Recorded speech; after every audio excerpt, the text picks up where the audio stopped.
નમસ્કાર વિદ્યાર્થી મિત્રો, હવે તમે આ વિષયના વિડીયોઝ એક સાથે પણ જોઈ શકો છો. તેના માટે વિડીયો નીચે મારી ચેનલનું નામ છે, તો ચેનલમાં જઈ પ્લેલિસ્ટમાં જશો તો આ વિષયના વિડીયોઝ એક સાથે જોઈ શકશો. તો વિદ્યાર્થીઓ, આજના વિડીયોમાં આપણે શીખીશું ગુજરાતી ધોરણ 7 દ્વિતીય સત્રનું કાવ્ય નંબર 18 સોના જેવી સવાર. તો અહીં કવિ ચંદ્રકાંત શેઠ છે જે સવારને સોના જેવી કહે છે. તો અહીં ઉગતા સૂરજનું વર્ણન કરવામાં આવ્યું છે કે વહેલી સવારનું વાતાવરણ, પ્રકૃતિ કેવી સરસ હોય છે, હૃદયને સ્પર્શી જાય તેવી, અને શબ્દોની સહાયથી કેવા અસરકારક વાતાવરણને કવિએ આપણા સુધી પહોંચાડ્યું છે. અને આપણી સામે પણ એ સવારના દ્રશ્યો ખડા થઈ જાય એવું સરસ વર્ણન કવિએ આ કાવ્યમાં કર્યું છે. કવિએ છે સોના જેવી ઉગતી સવારના એક એકથી ચડિયાતા મન ભરી દે તેવા વિવિધતા ભર્યા ચિત્રો આપણી સામે ઊભા કર્યા છે, જેથી આપણને પણ સવારના સૌંદર્યની ઝાંખી મળે. તો આપણે જોઈએ કાવ્ય. ભરી ભરીને સવાર પીધી, સોના જેવી સવાર છે જી. તો કવિ છે ભરી ભરીને સવાર પીધી એવું કહે છે, કારણ કે તેને છે સવારના સૌંદર્યો છે મનોહર, તે એને મન ભરીને જોયા છે અને માણ્યા છે. એટલે તે કહે છે કે સોના જેવી સવાર છે તે મેં ભરી ભરીને પીધી, કારણ કે મેં એના બધા મનોહર દ્રશ્યો છે, તે મનોહર સૌંદર્ય છે તે મન ભરીને જોયા છે. ફૂલ ફૂલને પીવા દીધી, સોના જેવી સવાર છે જી. તો બધા ફૂલો જે બગીચાના છે તે બધા સોના જેવી સવારમાં તાજગી માણી લીધી છે. એટલે કે જે કલીઓ હોય તે ફૂલ બનીને ખીલી ગઈ છે. એ કલીઓ જે ફૂલ બનીને ખીલી છે તે ફૂલોએ પણ સવારની તાજગી પોતાના મનમાં ભરી લીધી છે, અને ફૂલો બધા કલીઓ હતા તે ફૂલ બનીને ખીલી ચૂક્યા છે. પાન પાનમાં ટસરે ટમકી, સોના જેવી સવાર છે જી. તો દરેક પાનમાં લાલ ટસરો સોના જેવી સવારે ચમકી ઉઠ્યા છે.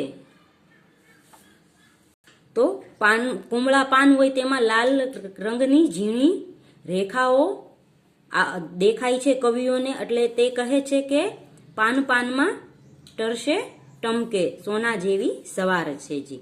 ટહુકે ટહુકે ચોગમ રણકી, સોના જેવી સવાર છે જી. એટલે સવારના વહેલા વાતાવરણમાં મધુર સ્વરો આપણને બધા જ પંખીઓના સાંભળવા મળે છે. એટલે ચારેય તરફ છે તે પક્ષીઓના અવાજો સાંભળે અને વાતાવરણને આનંદમય કરી દીધું છે. ક્યાંક કમળ સરોવરમાં ચમકી, સોના જેવી સવાર છે જી. તો સોના જેવી જે સવાર છે તે કમળના સરોવરમાં ચમકી રહી છે. એટલે કે જે સવારના આપણે ઓસની બૂંદો જે મળે છે તેના ઉપર સૂર્યના પ્રકાશ પડે છે, તો કમળ ઉપર ઓસની બૂંદો હોય અને સૂર્યના પ્રકાશ તેની ઉપર પડે તો જાણે એવું લાગે છે કે તે નાના નાના મોતી હોય. પનઘટ પર બેઠા બેડામાં ઝબકી, સોના જેવી સવાર છે જી.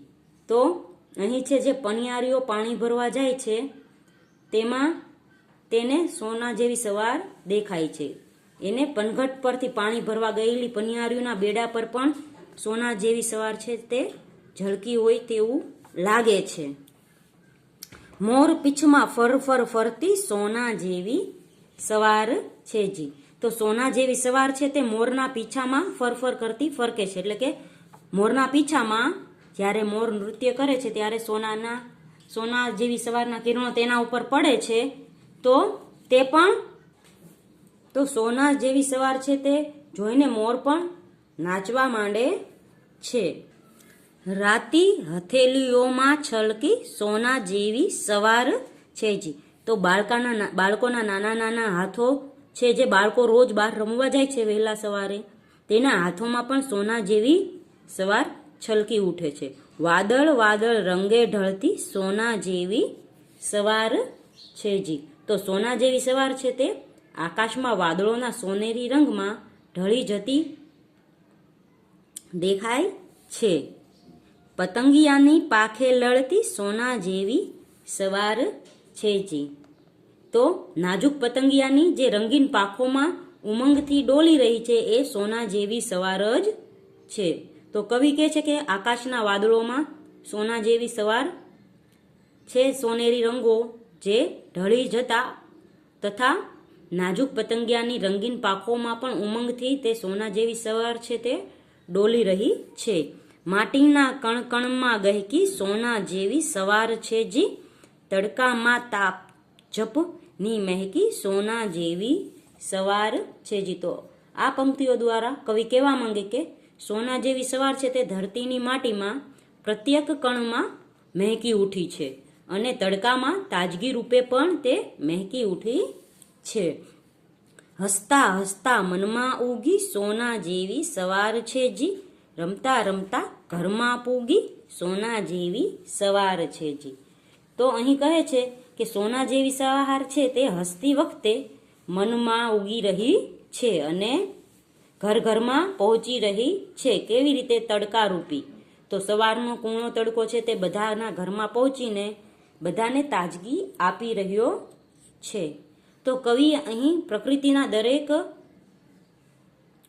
રંગોનું વર્ણન કરેલું છે. દરેક પ્રકૃતિના તત્વો છે તે બધાનું વર્ણન અહીં કરેલું છે અને સોનાને છે તે સવાર રૂપી ગણી ને સોનું જે કિંમતી છે તો એ સવારને તેની ઉપમા આપીને સવારને પણ કિંમતી ગણાવે છે. સોના જેવી સવારમાં પંખીઓ ઉડે છે અને તાજગી ભર્યા ફૂલો ખીલે છે. એ ફૂલો જોઈને આપણું મન પણ પ્રસન્ન થઈ જાય છે. પછી બધા પક્ષીઓના મધુર સ્વરો સાંભળીને સવાર સવારમાં આપણું મન પ્રફુલ્લિત થઈ જાય છે. તો વિદ્યાર્થીઓ, અહીં છે તે કવિ આપણને કહેવા માંગે છે કે આપણે પણ સવારની જે સોના જેવી સવાર છે તેનો અને પ્રકૃતિનો આનંદ લેવા સવારે વહેલા ઉઠીને ફરવા નીકળવું જોઈએ અને બધા જે કવિઓએ વર્ણન કરેલા છે તે બધા અનુભવો આપણે અનુભવવા જોઈએ. તો બાળકો, અહીં કાવ્ય પૂર્ણ થાય છે. આવતા વિડીયોમાં આપણે આ કાવ્યનો અભ્યાસ શીખીશું.